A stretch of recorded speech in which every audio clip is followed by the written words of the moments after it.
अस्सलामुअलैकुम वरहमतुल्लाहि वबरकातुह। मेरे प्यारे अजीज दोस्तों, मोहतरम भाइयों, उम्मीद करता हूँ आप खैर आफियत के साथ होंगे। अल्लाह पाक आपको सलामत रखे। प्यारे दोस्तों, सिर्फ एक से डेढ़ मिनट में आपका लूंगा। और अगर आप फिर भी सैयद अमीनुल क़ादरी साहब और मुफ्ती सलमान अज़हरी साहब दोनों का बयान सुनना चाहते हैं तो आप वीडियो को एक से डेढ़ मिनट स्किप कर दें और सैयद अमीनुल क़ादरी साहब और मुफ्ती सलमान अज़हरी साहब का ये बयान सुन लें। प्यारे दोस्तों, आज की इस वीडियो में मैं आपके लिए एक नहीं बल्कि दो दो बड़े मुक़र्रिरों का बयान लेकर के हाजिर खिदमत हुआ हूँ। सैयद अमीनुल क़ादरी साहब और मुफ्ती सलमान अज़हरी साहब दोनों का बयान सिर्फ एक ही टॉपिक पर है, एक ही मौजू पर है। दोनों ने सिर्फ एक ही बात को साबित किया है और वो बात है 11वीं शरीफ के मुताल्लिक। असल में कुछ लोग कहते हैं कि 11वीं शरीफ मनाना जायज नहीं है और कुछ लोग तो इस हद तक कहते हैं कि 11वीं शरीफ मनाना ये एक तरह का शिर्क है। तो प्यारे दोस्तों, मैं आपको बता दूं कि असल में जो लोग 11वीं शरीफ मनाने को शिर्क कहते हैं उनको असल में 11वीं शरीफ का शिर्क का माना ही मालूम नहीं है। बहरहाल आप मुफ्ती सलमान अज़हरी साहब और सैयद अमीनुल क़ादरी साहब के इस बयान को सुने। इस बयान को सुनने के बाद आपको वाज़ेह तौर पर यह मालूम हो जाएगा कि 11वीं शरीफ के मुताल्लिक हमारा मजहब, हमारा प्यारा मजहब मजहब इस्लाम क्या हुक्म देता है। क्या 11वीं शरीफ मनाना जायज है या जायज नहीं है, या जो लोग कहते हैं कि शिर्क है तो शिर्क है या शिर्क नहीं है। आप थोड़ा सा वक्त निकाल करके दोनों की वीडियो को आप देखें, मुफ्ती सलमान अज़हरी साहब की भी और सैयद अमीनुल क़ादरी साहब की भी, आपको ये मालूम हो जाएगा कि 11वीं शरीफ मनाना कैसा है। इन दोनों वीडियो के अंदर बहुत ही प्यारी मालूमात है। इस मालूमात को अपने तक महदूद ना रहने दें बल्कि इस मालूमात को दूसरे मुसलमानों तक भी पहुंचाएं ताकि कोई गैर गैर अकीदा, बद अकीदा उनके अकीदे पर हमला कर करके ये कहे कि 11वीं शरीफ मनाना जायज नहीं है या 11वीं मनाना शिर्क है तो वो इसका मुंह तोड़ जवाब दे सकें। तो प्यारे दोस्तों, सवाब की नीयत से सैयद अमीनुल क़ादरी साहब और मुफ्ती सलमान अज़हरी साहब की इस वीडियो को ज्यादा से ज्यादा मुसलमानों तक शेयर कर दें ताकि उन लोगों को भी इस बात का इल्म हासिल हो जाए कि 11वीं शरीफ मनाना कैसा है।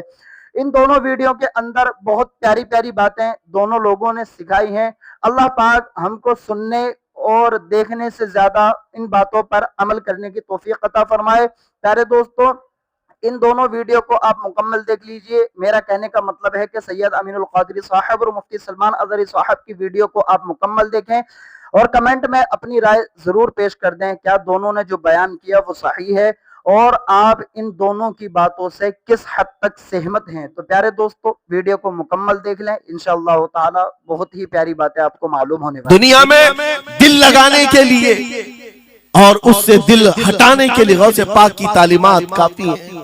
आपने फरमाया था दुनिया में ऐसे रहो जैसे कश्ती समंदर में चलती। कश्ती समंदर में चलती है यानी पूरे भरे हुए मौजों के पानी पर कश्ती चल रही है लेकिन उसका कुछ बिगड़ता नहीं है। हाँ, अगर पानी कश्ती के अंदर आ गया तो फिर कश्ती के लिए खतरा है, डूब जाएगी। तुम दुनिया में ऐसी ही रहो कि तुम्हारे अंदर दुनिया ना आए।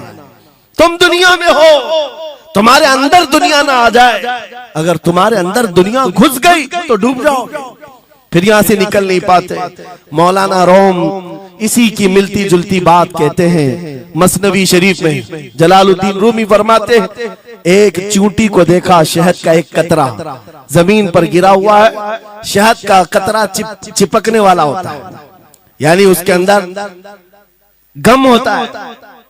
चूंटी करीब से आई, एक चुस्की ली, शहद को चखा और जाने लगी। फिर आई, पेट कहां भरता है चूंटी का मीठे से। अरे शहद तो पानी में भी रखो ऊपर से आके गिरती है और शहद खाना है उसको। और दूसरी तरफ से आई, फिर गई, पेट नहीं भरा, चारों तरफ से उस कतरे को चाट चाट के गई। मौलाना रोम फरमाते हैं फिर चूंटी के दिल में ख्याल आया, मैंने हर तरफ से तो शहद को चक्कर देखा, टेस्ट एक ही है, बीच कतरे में कैसा टेस्ट होगा? कतरे के बीचों बीच शायद अलग टेस्ट होता है। तो चूंटी ये सोच करके कतरे के ऊपर चढ़ गई, जो शहद का कतरा था उसके ऊपर चढ़ गई। कहा ऊपर चढ़ करके मैं चुस्की लूंगी इसकी और चखूंगी। और जब चढ़ गई तो उसके सारे पैर हाथ उस पे चिपक गए। चूप्स तो लिया, शहद खा तो लिया, लेकिन वापस आने का कोई रास्ता ही नहीं था। सारे हाथ पैर उस शहद के गम में चिपक गए, चूंटी की उसी कतरे में मौत हो गई। मौलाना जलालुद्दीन रूमी फरमाते हैं इंसान यही करता है, माल कभी इधर से कमाता है, कभी उधर से कमाता है, हर जगह से देखता है, सारे टेस्ट ले लेता है, बाद में बड़े बड़े लोगों को देखता है, अरे नेताजी तो बड़े बंगले में, वहां कैसा ऐश होता होगा, कोई उस रिजॉर्ट में है, वहां कैसी मस्तियां होती होंगी, वहां भी जाकर देख लूं। ये वहां भी यहाँ भी करते करते घुस जाता है और दुनिया में ऐसा मसरूफ होता है, उसकी मौत आ जाती है, तौबा की मोहलत नहीं मिल पाती, उसी दुनिया में फंस जाता है।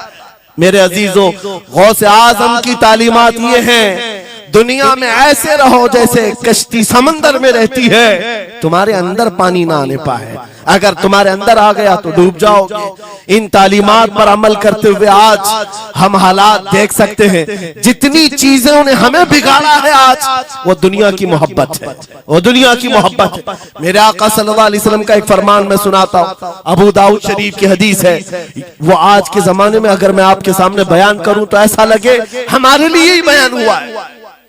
रसूल करीम सल्लल्लाहु अलैहि वसल्लम फरमाते हैं, यूशकु अन तदाअ अलैकुमुल उमम कमा तदाअल अकिलतु इला कुसअतिहा, करीब एक जमाना तुम पर आएगा, तुम देखोगे कि सारी जमातें मेरी उम्मत पर टूट पड़ेंगी, ऐसे टूट पड़ेंगी जैसे भूखा बर्तन पे झपटता है, भूखा आदमी जैसे बर्तन पे झपटता है, ऐसे मेरी उम्मत पर सारी कौमें झपट पड़ेंगी। आज वही तो हालात है, आज वही हालात है, सबका टारगेट हम ही है, सबका निशान हम है। सहाबा ने पूछा उस वक्त, यौमइदिन नहनु मिन क़िल्लतिन या रसूल अल्लाह, ऐ अल्लाह के रसूल उस जमाने में हमारी तादाद कम होगी, ऐसा क्यों होगा कि सारे लोग हम पर झपट पड़ेंगे? नबी पाक फरमाते हैं, वलाकिन्नकुम कसीरून, नहीं तुम तो बहुत ज्यादा होंगे उस वक्त, गोसा अनका गोसा इस्साइल, लेकिन तुम्हारी हालत समंदर के झाग की तरह होगी, यानी समंदर का कफ झाग जो होता है हवाओं से उड़ जाता है, तुम्हारी हालत ऐसी होगी। तादाद तो बहुत होगी, लेकिन छोटी छोटी चीजों से बिलबिला करके भागने वाले लोग, ये प्यूरिटी नहीं रह जाएगी। फिर सहाबा ने पूछा, या रसूल अल्लाह सल्लल्लाहु अलैहि वसल्लम, ये ऐसी चीज हमारे अंदर क्यों आएगी? मेरे आका फरमाते हैं, वजह दो ही होगी, दो चीजें जब तुम्हारे दिल के अंदर आ जाए तो अल्लाह ताला तुम्हारे दिलों से, तुम्हारे दिलों के ऊपर काफिरों का, दुश्मनों का रौब डाल देगा, तुम डरते डरते जीने लग जाओगे, खौफ के आलम में जीने लग जाओगे। वो दो चीजें क्या है? मेरे आका फरमाते हैं, हुब्बुद दुनिया व कराहियतुल मौत, दुनिया से बेइंतहा मोहब्बत करने लगोगे और मौत से भागने लगोगे, मौत से तुम्हें नफरत हो जाएगी, डरने लग जाओगे। ये दो चीजें जब तुम्हारे अंदर आ जाए, तुम्हारे दिलों पर काफिरों का रौब डाल दिया जाएगा, दुश्मनों का खौफ डाल दिया जाएगा। क्या ये दो चीजें आज हमारे अंदर आ गई? है नौजवान, दुनिया में ऐसे मस्त हो गए, हर एक को अपनी मसलहत है, मेरी दुकान कैसे चलेगी, मेरा बिजनेस कैसे चलेगा। मौलाना तो तकरीर करते हैं, ये बोलते हैं इनको कुछ हो गया, हमारे बच्चों का क्या होगा। ये सारी मसलहतों की बातें मैं सुन सुन करके पक गया हूं। बहुत सारे लोगों को तो ये लगता है इनके साथ मत बैठो, वरना कल को पकड़ के ले जाएंगे, तुम्हारा भी नाम आ जाएगा। बहुत सारे स्टेज पर उलमा के हालात पर अभी तो चल रहा है, जिस दिन कोई टारगेट पर आए इधर उधर बैठने से भी डरने लगे। इनके ऊपर इतने केस हैं, बाजू बैठने वालों के भी हालात खराब हो जाएगी, हमारा भी नाम ना आ जाए। मेरे अजीजों, ये सब गीदड़ भपकियां हैं, तुम्हारे ईमान का इम्तिहान। मैं तो यही कहता हूं, हमारे साथ कोई मामला नहीं। वही बात मैं कहता हूं जो अकबर इलाहाबादी ने कहा था, रकीबों ने रिपोर्ट लिखवाई है जा जा के थाने में कि अकबर नाम लेता है खुदा का इस जमाने में। यही रिपोर्ट लिखवाते हैं जा जा करके। हमारी भी जहां रिपोर्ट लिखी हुई होगी, बात यही होगी कि ये रसूलुल्लाह का नाम लेता है, और उनके नाम पर लोगों को बात करता है, यही रिपोर्ट होगी। और इस बारे में हम कभी डरते नहीं। मैं आपको बताऊं, उत्तर प्रदेश में वहां के हालात तो पता है, बिल्डोजर की हुकूमत चलती है। लेकिन मेरे अजीजों, एक मौलाना साहब ने कहा, आपके साथ जलसे में बैठकर मैं लब्बैक लब्बैक के नारे लगा रहा था, दूसरे दिन मुझे थाने बुला लिया और फिर मुझे बहुत ज्यादा मामला हो गए। कहा कि मौलाना तुम ही नारे लगा रहे थे। आप लोग ना डरे इंशाअल्लाह। यहां पर तो उन्होंने मुझसे कहा, मैं कहा क्या हुआ, फिर कुछ हुआ? कहा मुझसे कह रहे थे केस हो जाएगा, हालात बिगड़ जाएंगे, खराब हो जाएंगे। मैंने कहा फखर करो मौलाना इस बात पर, दुनिया चोरी करके थाने जाती है और तुम नबी का नाम लेकर जा रहे हो, कौन सा मसला है? बात सिर्फ इतनी है मेरे अजीजों, हम बोलते रहेंगे उस वक्त तक जब तक अल्लाह तबारक व तआला ने जुबान रखी है। नबी पाक की अज़मत और नबी पाक की शरीयत और औलिया उम्मत की मिदहत बयान करना जुर्म है। यह जुर्म हम 1000 बार करें, अगर ये जुर्म है 1000 बार करें, बल्कि हम दार पर भी, फांसी के फंदे पर भी ये जुर्म करेंगे, क्योंकि हमारे असलाफ ने हमें ये बताया है, जो जान मांगो तो जान दे दें, जो माल मांगो तो माल दे दें, मगर ये हमसे कभी ना होगा नबी का जाहो जलाल दे दे।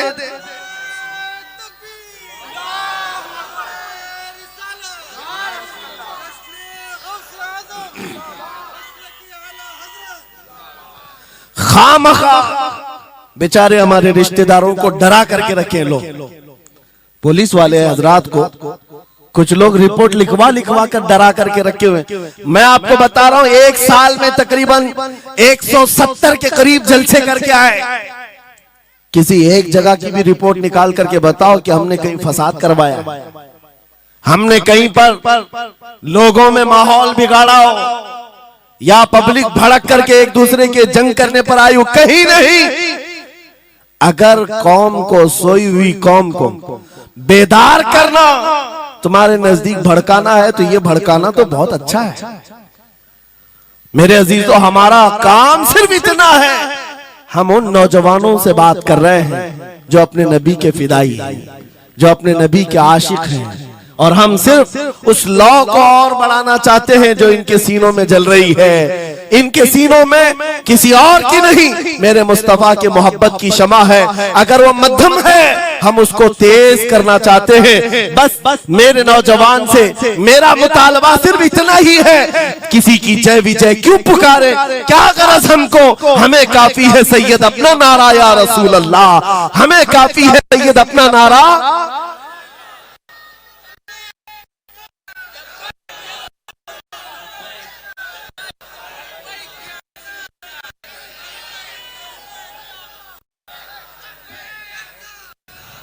लब्बैक लब्बैक लब्बैक या रसूल अल्लाह, लब्बैक लब्बैक लब्बैक या रसूल अल्लाह, लब्बैक लब्बैक लब्बैक या रसूल अल्लाह, लब्बैक। तवज्जो,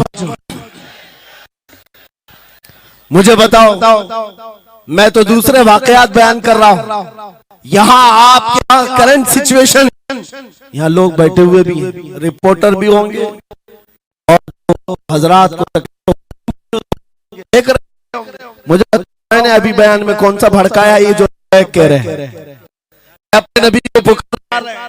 मेरे अजीजों, तुम्हारे इन नारों से असल बात ये है, दुनिया को ये लगने लगा है ये जिसके गुलाम है उसके पूरे होने लग गए, तो फिर अच्छे अच्छों की कुर्सियां हिलने लग सकती हैं। इसलिए कि इस कौम की तारीख सबको पता है, ये वो कौम है, टल न सकते थे जंग में, अगर अड़ जाते थे पांव शेरों के भी मैदान से उखड़ जाते थे, हक से सरकश हुआ कोई तो बिगड़ जाते थे, अरे तेग क्या चीज, हम तोप से भी लड़ जाते थे। यह हमारी तारीख है, दुनिया को पता है, दस्तो दस्त है, दरिया भी न छोड़े हमने, बहरे जुल्मात में दौड़ा दिए घोड़े हमने। इकबाल ने कहा है, थमता न था किसी से सैले रवा हमारा, कुछ बात तो है कि मिटती नहीं हस्ती हमारी, सदियों रहा है दुश्मन, दौरे जमा हमारा बातिल से डरने वाले, आसमां नहीं है हम, 100 बार कर चुका है तू इम्तिहान हमारा। इसी बात को लेकर के बोड़ के बिगाड़ करके पैदा किया जाता है। हालात खराब हो जाएंगे आपके बयान का, हालात खराब नहीं होंगे। ईमान अगर मजबूत हो जाता है तो हालात खराब कभी नहीं होते, हालात खराब नहीं होते। आज ऐ सुन्नी मुसलमानों, गौसे पाक रज़ी अल्लाह ताला अन्हु की निस्बत अगर कामिल है, यही बात सुन लो। वक्त खत्म होने को आ गया, मैं अपने वक्त पर समेट लूंगा। आप मिंबर पर खुतबा दे रहे हैं, उलमा भी तवज्जो करेंगे, क्योंकि ये भी मिंबर पर खुतबा देने के लिए खड़े होते हैं और जुमा में मस्जिद पर माइक लेकर के बयान करते हैं आधा घंटा पौना घंटा। अब तो हालात ऐसी आएंगे इनके साथ। अब तक तो ट्रस्टियों की चिट्ठियां आती थी, सदर सेक्रेटरी बोलता था मौलाना ये नहीं बोलना वो नहीं बोलना। अभी इसके बाद और आगे से भी आएंगी और चिट्ठियां आएंगी कि मौलाना अभी आपको क्या बोलना है इस जुम्मा में। ये डरे भटके हुए लोग जो उलमा की गर्दनों पर राज करते हैं, उनसे भी मैं कहता हूं खोल दो, आजाद कर दो उन जुबानों को जो मेरे मुस्तफा की हैं, जो नबी पाक सल्लल्लाहु अलैहि वसल्लम की हैं। इनकी जुबानों पर ताले न लगाओ। या उलमा तुम्हारे दीन के मुहाफिज हैं, तुम्हारी नस्लों की शरीयत के मुहाफिज हैं। आज इनकी जुबानों को बंद करोगे, कल तुम्हारे बच्चे नबी का नाम लेने से घबराने लग जाएंगे, डरने लग जाएंगे। उलमा के गलों में और इनकी गर्दनों में रस्सियां न डालो। ये तो उन जालिम ट्रस्टियों से कहता हूं, बाकी उलमा से कहता हूं अगर हालात ऐसे आ गए ठोकर मार दो इनकी नौकरियों को। एक दरवाजा अगर ये बंद करते हैं, मेरा मौला 70 दरवाजे और खोलेगा।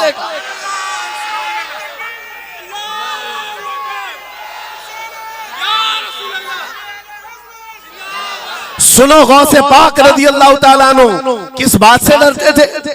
गौसे पाक का खुतबा बयान करने वाले मौलवी हजरात, उलमा सुने, गौसे पाक किससे डरते थे? उनको डराने वाला कोई ट्रस्टी था, कोई हाकिम था, बल्कि हालात ऐसे थे। एक बार खिताब कर रहे हैं मजमे में, बहुत बड़ा मजमा है, खिताब के बीच दरमियान अभी वाज हो रहा है, एक काला सांप गिर गया आपके कंधे पर। सांप गिर गया और गिरा ही नहीं, गिर करके फिर वो आपके गले के अंदर से दाखिल हो गया, आस्तीन में आया, आस्तीन में आया और फिर इधर आया। वो लौट लौट करता रहा। लोग जो मजमे में बैठे थे उन पर हैबत तारी थी, वहशत तारी थी। कोई जगह छोड़कर इधर उधर हो रहा है, लेकिन गौसे पाक का कदम डगमगाया नहीं, ना जिस्म के अंदर कोई हरकत हुई। आपका बयान कंटिन्यू जारी रहा, उसी तरह जारी रहा। वो सांप कभी आपके सामने आया, कभी इधर आया और घूम फिर करके वापस चला गया। बयान आपका मुकम्मल हुआ। लोग खड़े हुए पूछते रहे, या सुल्तान अल औलिया सय्यदी शेख अब्दुल कादिर जिलानी, आपके साथ ये जो माजरा हुआ, ये सांप इतना खतरनाक था, देख करके हैबत तारी थी और आप अपना बयान कंटिन्यू जारी रखे हुए थे, ये क्या माजरा है? गौसे पाक फरमाते हैं वो सांप तो मुझसे कह रहा था, ऐ अब्दुल कादिर तुझसे पहले 70 औलिया को भी मैंने ऐसे ही आजमाया है, 70 उलमा को मैंने ऐसे ही आजमाया है और आजमा कर चला गया। गौसे पाक क्या फरमाते सुनो, ऐ लोगों तुम मुझसे पूछ रहे उससे डरता था या नहीं डरता था? बात सिर्फ इतनी है, मैं उस कादिर का बंदा अब्दुल कादिर हूं, उस कादिर का बंदा अब्दुल कादिर हूं। मेरे उसकी कुदरत पर ऐसा यकीन है, अगर मौला ने मेरी मौत लिखी है तो ये काले सांप से क्या चूंटी से भी हो सकती है, और अगर मौत नहीं लिखी, इस तरह के 1000 सांप मेरे गले में आए, मेरी मौत नहीं आ सकती। मेरा उसकी कुदरत पर यकीन कामिल है, इसलिए मैं उसका बयान कंटिन्यू रखा, जारी रखा। आज मैं यही कहता हूं, ऐ सुन्नी मुसलमानों और इन उलमा से भी, अगर हमारी मौत लिखी है, छोटे से हादसे से भी हो सकती है, और अगर नहीं है तो वक्त का प्राइम मिनिस्टर भी तुम्हारी गर्दन पर पैर रखे, मौत नहीं आ सकती, क्योंकि कादिर मुतलक मेरा रब्बुल आलमीन है। वक्त का बादशाह भी तुम्हारी गर्दन पर तलवार रखे, नहीं आ सकती। आपको पता है चंगेज की तारीख? चंगेज एक जालिम बादशाह गुजरा, बहुत बड़ा जालिम, जिसके सर पर 50 लाख लोगों के कत्ल का इल्जाम है। 50 लाख इंसानों का कत्ल मामूली है? उस जमाने का चंगेज, और वो मुल्क के मुल्क फतह करते हुए निकला था। एक जमाना ऐसा था मेरे अजीज, घोड़े पर बैठा हुआ चंगेज कुछ लोगों को, मुसलमानों को गिरफ्तार करके मैदान में खड़ा किया है और जल्लाद को बुलाया कि एक साथ सबकी गर्दनें उड़ाने लग जाओ। वो कितने लोग थे? 3 सफों में खड़ा किए हुए थे लोगों को जिनका कत्ल होना था। लाइन से खड़े हुए हैं, सब अपनी अपनी बारी का इंतजार कर रहे हैं। जल्लाद तलवार लेकर आया और जब पहली सफ वालों को कत्ल करने लगा, वो गर्दनें उड़ा रहा था। एक बूढ़े मियां पहली सफ में खड़े थे, वो जल्दी से दूसरी सफ में चले गए, पीछे वाली सफ में गए। बादशाह चंगेज घोड़े पर बैठा हुआ खिलौने से खेल रहा है और ये मंजर भी देख रहा है और हंस रहा है। बूढ़ा यहां से उधर चला गया, पहली सफ का काम तमाम, पूरे कत्ल हो गए। दूसरी सफ में जब कत्ल का ऑर्डर आया तो जल्लाद फिर गर्दनें उड़ाने लगा। दूसरी सफ, दूसरी लाइन को कत्ल करने लगा जल्लाद। ये बूढ़े बाबा जो है तीसरी सफ में चले गए, पीछे और एक सफ थी, यहां से बचकर तीसरे में चले गए। दूसरी सफ भी उड़ गई। उसके बाद बादशाह चंगेज कहा मार करके कहने लगा, बाबा जी अब तो इसके पीछे कोई सफ नहीं, ये तीसरी थी, अब कहां जाओगे? बूढ़े मियां ने सर झुकाकर कहा, अब भी मेरा अल्लाह है। ये यकीन होता है, जहां तक बचना है बच लेंगे, और जब नहीं है, बाबा जी ने कहा अब भी अल्लाह है, हो सकता है। उस चंगेज ने कहा कि उड़ाओ अब इनकी गर्दनें। अभी जल्लाद तीसरी सफ को उड़ाने ही जा रहा था, अचानक चंगेज के हाथ से वो खिलौना नीचे गिरा जो खेल रहा था बैठ करके घोड़े पर। जैसे ही वो खिलौना उठाने के लिए नीचे की तरफ आया, उसका पैर जीन से निकल गया और घोड़ा अचानक बिदक गया, सरकश हो गया और घोड़ा सर पर दौड़ने लगा। और ये एक पैर इसका जीन में फंसा हुआ है और सर नीचे जमीन पर है। अब घोड़ा दौड़ता गया, पता नहीं कितने पत्थरों से इस बादशाह का सर टकराता रहा। घोड़ा किसी के काबू में नहीं आ रहा। सारे सिपाही, सारे फौजी इस घोड़े को पकड़ने के लिए पीछे भाग रहे, लेकिन घोड़ा दौड़ता गया, इतना दौड़ा कि उस चंगेज का सर फट करके भेजा बाहर, मर गया। बहुत दूर जाकर के घोड़ा एक जगह रुका। बादशाह की मौत का ऐलान इतना बड़ा था, सारे सिपाही, सारे फौज बादशाह को लेने के लिए हाजिर आए। मियां पूरी सल्तनत तहबतह हो गई, हुकूमत बदल गई, सब खत्म हो गया और जो कैदी थे वो आजाद होकर जाने लगे। वो बूढ़े मियां कहते हैं बाकी लोगों से, क्या मैं नहीं कहता था अल्लाह अब भी हमारे साथ है? मेरे अजीजों, एक बात याद रखो, हमारे लिए दुनिया द एंड नहीं कर सकती जब तक मेरा मौला ना चाहे, अल्लाह ना चाहे। आज लोगों को ये लगता है, मुझे वैसी भी बात बताया गया कि यहाँ पर मुंबरा की आपकी घनी आबादी है, फिलिस्तीन के मामला पर कुछ बोलेंगे यहाँ पर भड़क जाएंगे। मेरे अजीजों, इतने भड़कने की जरूरत नहीं, तुम यहाँ भड़कोगे तो फिलिस्तीन पहुंच भी नहीं पाओगे। बात यह है, हम बोलेंगे जरूर जुल्म के खिलाफ और हक के लिए, चाहे जैसी भी हालात हो।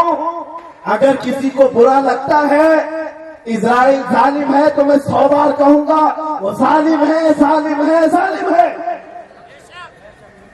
उनकी कोई हिमायत करने के लिए हम नहीं है, लेकिन एक बात आपको मैं जरूर बताना चाहता हूं, गौसे पाक का मसला ये है, सुल्तानुल औलिया गौसुल आजम की निस्बत के साथ आप अपनी शरीयत पर कायम रहें और अपने ईमान पर डटे रहे और तौबा व इस्तिग़फ़ार के बाद अपने हालात बदल लें। और उन मुझे लगा कि हुजूर ने इन ढेलों से इस्तिंजा किया। सफर में थे, ढेलों से जब मैंने ढेले उठाए, साहबी कहते अल्लाह की इज्जत की कसम वो मुश्क से ज्यादा महक रहे थे।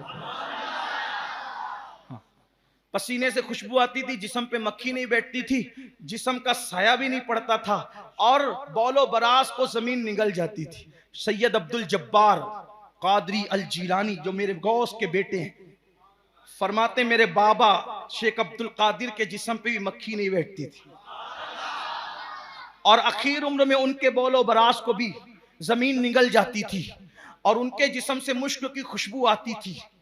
तो मैंने एक दिन पूछा, अब्बा ये तो हम हदीस में पढ़ते हैं और सैयदुल आलमीन मुस्तफ़ा जान रहमत के लिए पढ़ते हैं। ये हुजूर के लिए हम पढ़ते हैं, अल्लाह के नबी के लिए कि जिस्म पे मक्खी ना बैठना, मुश्क की खुशबू आना और बौलो बरास का जमीन का निगल जाना। आप में देख रहे हैं क्या है? यकीनन नबुव्वत खत्म है। आप नबी नहीं है, लेकिन आप में सैयदुल अंबिया का जलवा देख रहे हैं, झलक देख रहे हैं। फरमाया बेटा यकीनन मैं नबी नहीं, नबी का गुलाम हूं। लेकिन बात क्या कही पता है? ये जो तुम जिस्म देखते हो ना, ये जिस्म अपने जिस्म की तरफ इशारा कर, ये मेरा जो जिस्म देखते हो, अल्लाह की इज्जत की कसम ये वजूद अब्दुल कादिर नहीं है। अब्दुल कादिर तो कब का फना हो गया। जो कुछ देख रहे हो जलवाए मुस्तफा देख रहे हो। ये सैयद अब्दुल जब्बार साहब ने कहा अब्बा फिर हुजूर की एक सिफत और भी थी ना कि बादल साया करता था, तो आपके ऊपर बादल साया क्यों नहीं करता? कहा बेटा मैंने रोक रखा है, मैंने रोक रखा है कि कई लोगों को मुगालता ना हो जाए। फरमाते मैंने रोक रखा है कई लोगों को मुगालता ना हो जाए। आइए एक मुनिस्बत और बयान कर दूं। जब मेरे रसूल ने रोजे पे रोजे रोजे पे रोजे रखे लगातार, जिसको सौमे विसाल कहते हैं, है ना, तो कुछ लोगों ने भी रखा, ठीक। फिर हुजूर ने देखा कि उनके चेहरे पीले पड़ते हैं, तो क्या कहा? अय्युकुम मिस्ली, तुम में कौन मेरी तरह है? इस पर रबीउल अव्वल शरीफ में बहुत लंबा चौड़ा बयान हुआ। अब सिर्फ इशारा देना है, अगर कोई मुगालता हो तो भाई बात कर लेना आके, वरना लोग कहेंगे कि देखो अपने मुर्शिद की अपने पीर की कैसी बड़ा चढ़ा के कर रहे हैं। मैं कहा हमारे यहाँ ही ऐसे बड़े चढ़े कि हमें बढ़ाना ही नहीं पड़ता।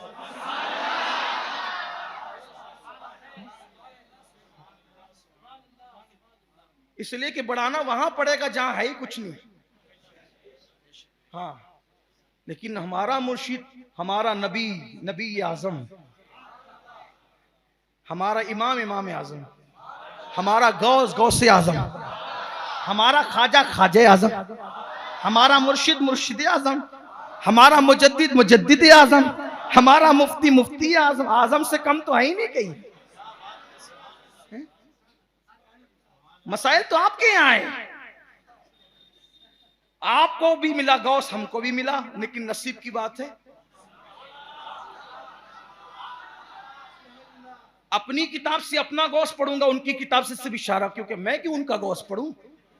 लेकिन उन्होंने लिखा गौस, अपने गौस का जिक्र लिखा, फतावा रशीदिया के टाइटल पे लिखा गौस आजम, गौसुल आलम, गौसे आजम कुछ लिखा ऐसा, लेकिन गौस लिखा। मैं कहा वाह भाई, मेरे गौस की आंखें ऐसी, तो कहते नजर तो इला बिलादिल्लाहि जमा। अपने गौस की देखो, सुनियो तुम्हारा मुकद्दर देखो। लोग तुमसे चिढ़ते क्यों हैं? क्योंकि तुम्हारा मुकद्दर ऐसा है। अरे खूबसूरत लोगों से बदसूरत लोग नहीं चिढ़ेंगे तो कौन चिढ़ेगा? पढ़े लिखों से जाहिल नहीं चिढ़ेंगे तो कौन चिढ़ेगा? मालदारों से भिखमंगे नहीं चिढ़ेंगे तो कौन चिढ़ेगा? अब पता चला वो आप पे चिढ़ते क्यों हैं? क्योंकि आपके यहाँ हस्तियां ऐसी है कि उनके यहाँ ख्वाब में भी नजर नहीं आती, क्योंकि उनका भी गौस हुआ। लोग कहते हैं जरा हजरत अब उनका नाम मत लिया कर। मैंने कहा कि नहीं लेता ना, नाम कहां लेना। मैं तो अपने गौस की भी सिर्फ तकाबुल करके बता रहा हूं कि सुन्नियों नसीब देखो, तुम्हारा नसीब देखो। गौस औरों को भी मिला 1857 के बाद वालों को भी, और गौस असहाबे सुफ्फा वालों को भी मिला। दोनों में फर्क क्या? जो अपना गौस है उसकी शान ये है, नजर तो इला बिलादिल्लाहि जमा कखरदलतिन अला हुक्म इत्तिसाली, कि मैं अल्लाह के शहरों को ऐसे देखता हूं जैसे तुम हथेली पे राई का दाना देखते हो। ये अपने गौस की आंखें। क्या कहा? नजर तो इला बिलादिल्लाह। इस पे भी मुनासबत बयान करूं। हुजूर अलैहिस्सलाम फरमाते मैं तुम्हारी दुनिया को ऐसे देखता हूं जैसे तुम हथेली देखते हो। नाना कह रहा है मैं हथेली देख की तरह दुनिया देखता हूं, और नवासा कह रहा है मैं ऐसे देखता हूं कायनात को अल्लाह की जैसे तुम हथेली पे राई का दाना। यार मुनासबत तो बड़ी मजबूत है, लेकिन हुजूर ने हथेली का, इन्होंने राई का दाना कहा। बड़ी बात किसकी है? और ये राई का दाना बोल रहे हैं। मैंने कहा बिल्कुल बोल रहे हैं, तू समझ तो सही। राई का दाना जो होता है ना, जब हथेली पे होता है तो उसका कुछ हिस्सा, राई का दाना जब हथेली पे होता है तो उसका जो हिस्सा हथेली पे रहता है वो हथेली पे रहता है, लेकिन हथेली देखने वाला हथेली को जब चाहे जिधर चाहे घुमा फिरा करके देख लेता है। हुजूर फरमाते हैं मैं कायनात को मिस्ल हथेली के देख रहा हूं।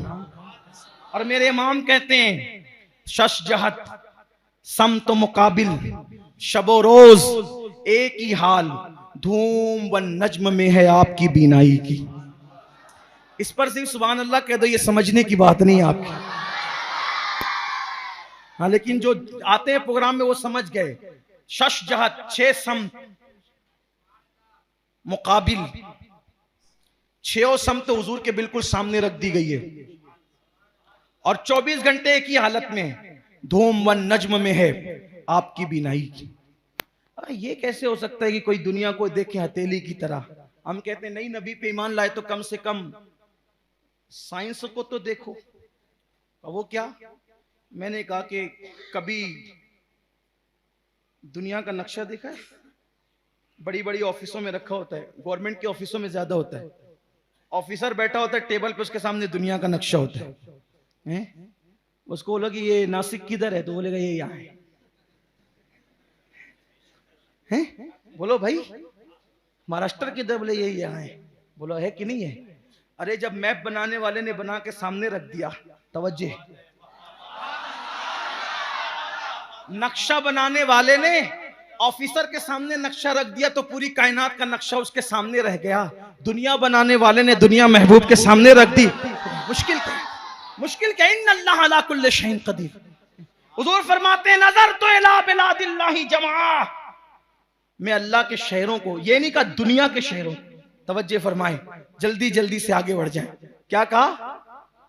बोलो अल्लाह के, अल्लाह दुनिया के शहरों को नहीं। अगर दुनिया के शहरों को कहते तो हम समझते कि दिल्ली देख रहे हैं, मुंबई देख रहे हैं, नासिक देख रहे हैं, पीलीभीत देख रहे हैं, बरेली देख रहे हैं, महारेरा देख रहे हैं, केछोचा देख रहे हैं, इराक देख रहे हैं, ईरान देख रहे हैं, ये देख रहे हैं। हुजूर ने, गौस पाक ने क्या कहा? बिलादिल्लाह, अल्लाह के शहर। अल्लाह के शहर समझा? ये जैसे ये जमीन के ऊपर अल्लाह के शहर है, जमीन के अंदर भी अल्लाह के शहर, जमीन के ऊपर भी अल्लाह के शहर है, सितारों में भी अल्लाह के शहर है। आपको मेरी बात पे यकीन नहीं आता, आप मौलवी की बात पे यकीन नहीं करोगे। आपको याद आता है अगर किसी की बात साइंसदानों की सुन लो, उनसे पूछो कि ये जो गैलेक्सी है ना, ये देखो सितारों की जो दुनिया है, सितारों की जो अंजुमन है, ये जो सुरैया है, ये तारे हैं, इसमें भी कई कायनात बसी है। जमीन से बहुत बड़ा चांद है, बहुत बड़ा सूरज है, और उनसे बड़े बड़े भी सैयारे मौजूद हैं, उसमें भी अल्लाह के शहर। आपको नहीं पता जर्रों में भी अल्लाह के शहर है। इन्नल्लाह अला कुल्लि शैइन कदीर। आप क्या समझते हैं? हजरत मखदूम अशरफ जहांगीर समनानी ने कायनात की सैर की तो पूरी सर्वे रिपोर्ट पेश की, और उसका वक्त नहीं। तो गौस पाक क्या कहते हैं? मैं अल्लाह के शहरों को ऐसे देखता हूं जैसे तुम हथेली पे राई का दाना। लेकिन उधर वालों का जो गौस है वो आखिरी उम्र में नाबीना हो गए थे तो लाठी लेके चलते थे।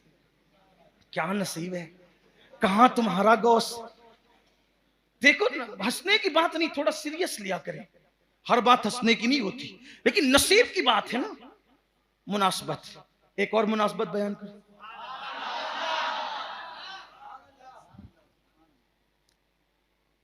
मुनासबत बयान। इब्राहिम आए अलैहिस्सलाम, इस्माइल और इसहाक। इसहाक आए, वो चले गए, उनकी नबूवत की रिदा समेट दी गई। उसके बाद यूसुफ आए, उनकी नबूवत के चर्चे हुए, रिदाए नबूवत समेट दी गई, है ना। दूसरा नबी आया तो पहले नबी की रिदाए नबूवत समेट, सही। जब मेरे आका आए,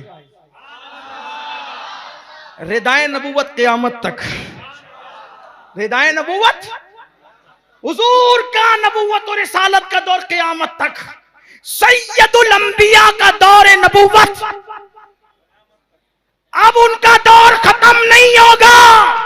और सैयदुल औलिया शेख अब्दुल कादिर जिलानी जब इमाम हसन अस्करी चले गए, गौसियत कुबरा पर फाइज थे, उनके बाद ये मनसब अल्लाह ने सरकार गौसे पाक को अता किया और क़यामत तक ज़हूर महदी तक ये मनसब अल्लाह ने शेख अब्दुल कादिर जिलानी को अता किया। इसीलिए गौसे पाक फरमाते हैं सबके सूरज निकलकर डूब जाते हैं लेकिन हमारा सूरज कभी नहीं डूबेगा। सबके मुर्ग बोल के चुप हो जाते हैं, हमारा मुर्ग कभी चुप नहीं होगा। इसीलिए सरकार इमाम अहले सुन्नत कहते हैं मुर्ग सब बोलते हैं, बोल के चुप होते हैं, हाँ असील एक नवा संजा रहेगा तेरा। और कहते हैं बहुत खूबसूरत बात कहते हैं, हुक्म नाफिज है तेरा, हुक्म नाफिज है तेरा, खामा तेरा सैफ तेरी, दम में जो चाहे करे, दौर है शाह तेरा।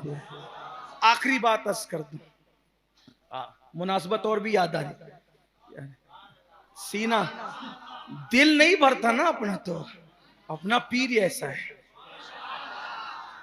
बहुत चमकदार चेहरा है, हुस्न यूसुफी अल्लाह ने दिया, किरदार मोहम्मदी दिया।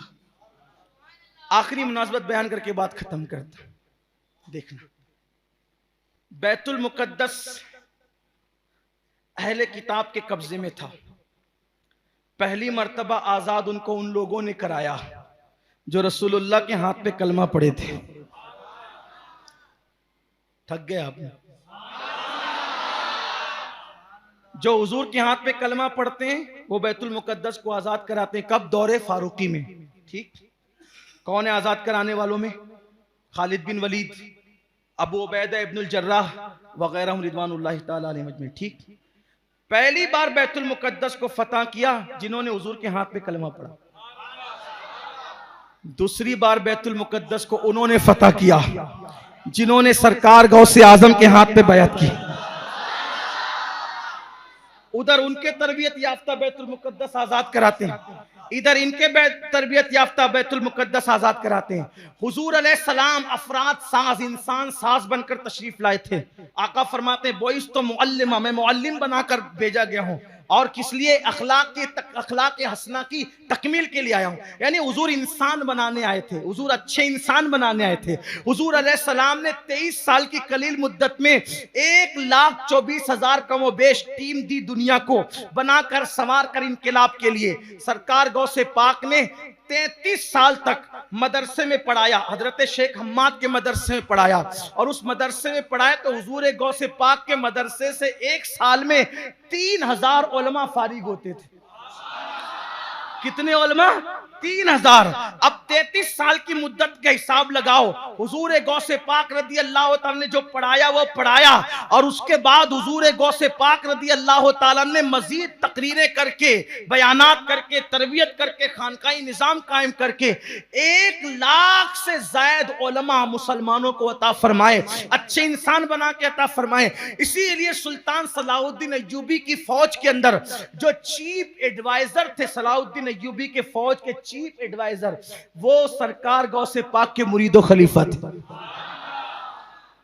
और 80% या उससे कुछ कम हुजूर गौसे पाक के मुरीदीन थे, उनके तरबियत याफ्ता अफराद थे।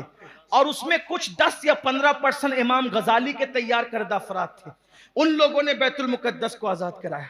आखिरी बात, बैतुल मुकद्दस पे इस्लाम का झंडा लहराने वाला हुजूर का मुरीद और खलीफा, जानशीन रसूल सैयदना उमर इब्ने खत्ताब। दूसरी बार बैतुल मुकद्दस पे परचम लहराने वाला गौसे पाक का मुरीद सुल्तान सलाहुद्दीन अय्यूबी कौन है? कभी पता है? लोगों को सलाहुद्दीन अय्यूबी बहुत याद रहता है। पता है? मुसलमान ईमान दिया मेरे गौस ने उनको, उनके खानदान को। पढ़ दूं वो बात? एक बार एक राहिब बगदाद शरीफ आया, और बगदाद शरीफ आकर, ये राहिब कहते हैं ईसाइयों के मजहबी पेशवा को, उनके मजहबी रहनुमा को राहिब कहते। आया और लोगों से कहता था कि तुम्हारे नबी के एक हदीस का कोई जवाब नहीं दे पाता है, तो लोग गौसपाक के पास है। गौसपाक बहुत बड़े आलिम थे, अदीब, खतीब, मुफ्ती, मुज्तहिद। कुछ लोग ये भी कहते हैं, ये बात मेरे कानों में सुनने आ रही, पता नहीं लोगों को क्या हो गया, वो मुजद्दिद नहीं थे। अल्लाह के बंदो, उनको मुजद्दिद की तराजू में क्यों तोलते हो? क्या बला आ गई है, क्या हो रहा है, कुछ समझ में नहीं आता। अरे थे नहीं थे, तू क्यों उसके अंदर जो है वो अपना बीच में मुंह डालता है? अपनी औकात के मुताबिक हम बात करें, अपनी हैसियत जितने बड़े आकाओं को तोलना ना, अपना क्या करते हैं लोग। हुजूर गौसे पाक के कदमों में हजारों मुजद्दिद, हजारों मुजद्दिद की बात कर रहा हूं, हालांकि हजारों हुए नहीं, हजारों मुजद्दिद। क्यों? इसलिए कि मुजद्दिद हर सदी में आएगा। मुजद्दिद उसको कहते हैं जो दीन की तजदीद करे। तजदीद का मतलब कपड़ा मैला हो गया, धो दे, नया कर दे, मैले को धुला कर दे, पुराने को नया कर दे। क्या है ये? पुराने को नया करने वाला, पुराने को नया करने वाला। और कयामत तक मुजद्दिद आएगा, लेकिन दीन को जिंदा करने वाला मुहय्युद्दीन है। अब कयामत तक कोई मुहय्युद्दीन आ नहीं सकता। इसीलिए तो गरीब नवाज कहते हैं कि इंसान ने मुर्दा जिंदा किया, अब्दुल कादिर ने दीन जिंदा किया। इसीलिए लोग अब्दुल कादिर को मुहय्यिद्दीन कहते हैं। मुजद्दिदे दीन तो कयामत तक आएंगे, लेकिन मुहय्यिद्दीन अब कभी नहीं।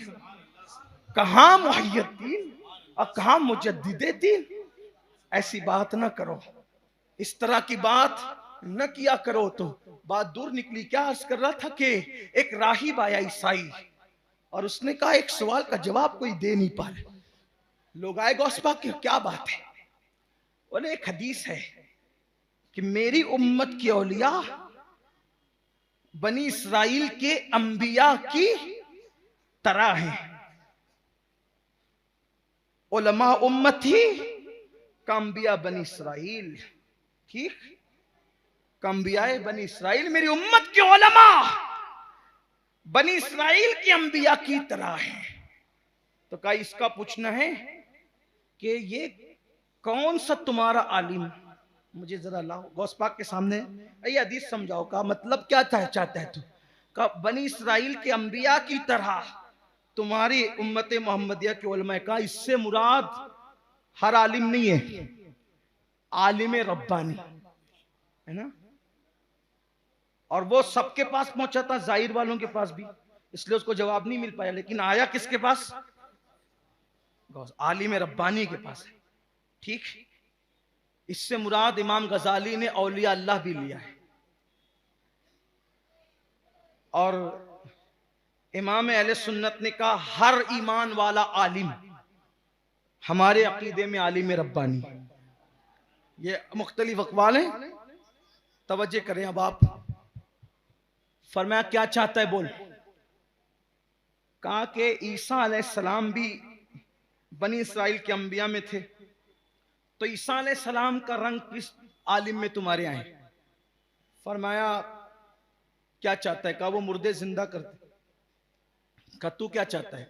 कहा कोई आलिम तुम्हारा भी मुर्दा जिंदा करेगा। चल, कहां चलता है वो? अब वो चैलेंज जो होता है ना, तो आदमी बहुत ज्यादा उसमें डीप करता है। तो वो एकदम पुरानी कब्र पे ले गया गौसपाक को। कहा अगर ये पुरानी कब्र है, इसका मुर्दा जिंदा करें। आपने कहा ईसा अलैहिस्सलाम क्या कहते? कहा कुम बिइज़्निल्लाह। तो आपने ही फरमाया कुम बिइज़्निल्लाह। जैसी का कुम बिइज़्निल्लाह, तो वो कब्र फट गई, मुर्दा उससे बाहर आया। आपने कहा अस्सलाम वालेकुम।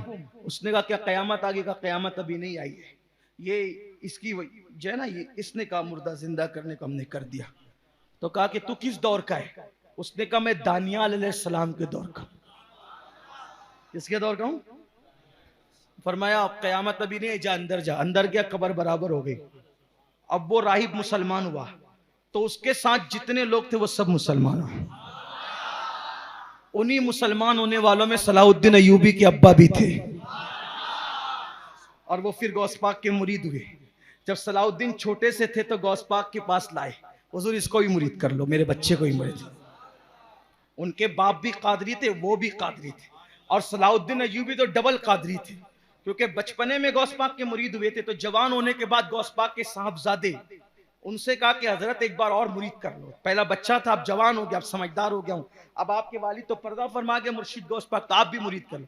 तो बचपने में जबकि छोटी उम्र थी सलाहुद्दीन की, देखो बच्चों को अल्लाह वालों से मिलाया करो, पता नहीं किसका हाथ बिगड़ी बना दे।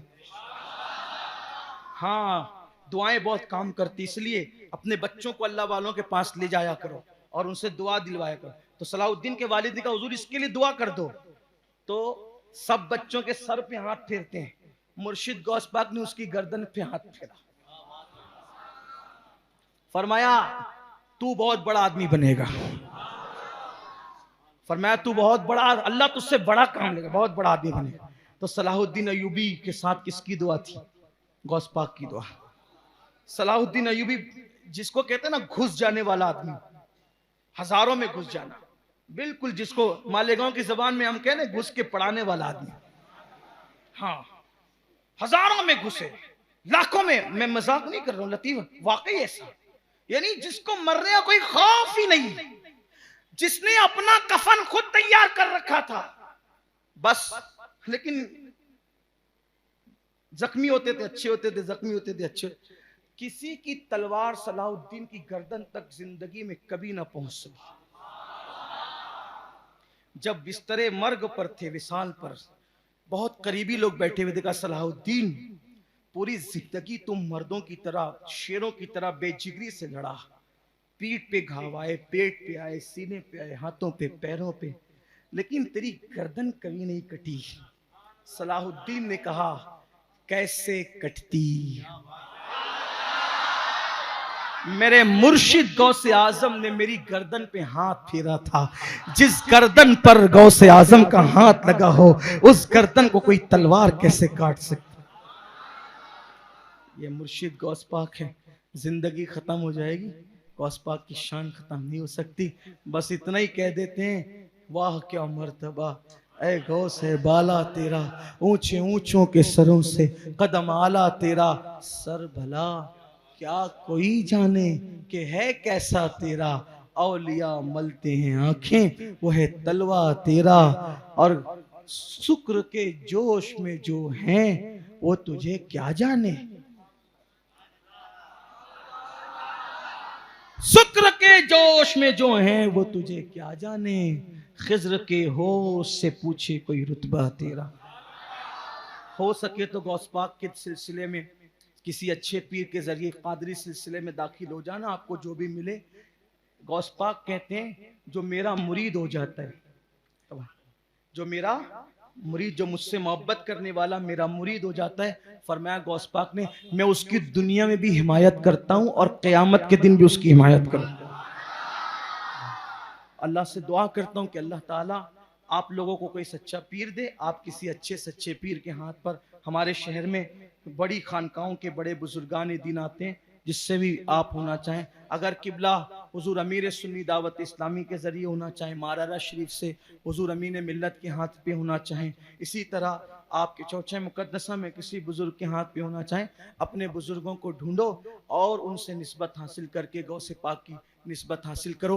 अब आइए, बहुत वक्त हुआ, हम सब लोग जो है वो इंशाअल्लाह ताला ख़त्म कादरिया कबीर जो है करते हैं। ख़त्म कादरिया कबीर की बरकतें ये है कि जिस मुराद को दिल में ले करके आप जो है वो पढ़ोगे, अल्लाह तबारक व ताला जो है वो आपकी उस मुराद को पूरा फरमाएगा। आइए, जैसा पढ़ाते हैं, सब पहले तौबा इस्तिग़फ़ार करें। और आज 11वीं शब भी है। शेख अब्दुल हक मुहद्दिस देहलवी फरमाते हैं, गौस पाक अपनी कब्र से अभी भी ऐसे तसर्रुफ करते हैं जैसे जिंदा तसर्रुफ करते हैं। और 11 तारीख को जो 11वीं शब होती है ना, गौस पाक के यहाँ सारे वली जाते हैं, सब अली पाक के साथ सारे वली जाते हैं। शाह वलीउल्लाह मुहद्दिस देहलवी फरमाते हैं कि मैं 11 रबीउल आखिर की 11वीं शब में मदीना मुनव्वरा में था। मैंने असहाब सुफ़ा के चबूतरे पे देखा कि मौला अली और उनके पीछे सारे वली हैं और कहीं जाने की तैयारी हो रही है, कहीं जाने की तैयारी हो रही है। तो मैंने मौला अली से पूछा सरकार कहाँ का इरादा? कहा तुझे मालूम नहीं आज 11वीं अब्दुल कादिर के यहाँ जा रहे हैं। अपना पीर ऐसा है, हाँ अपना पीर ऐसा है, जहां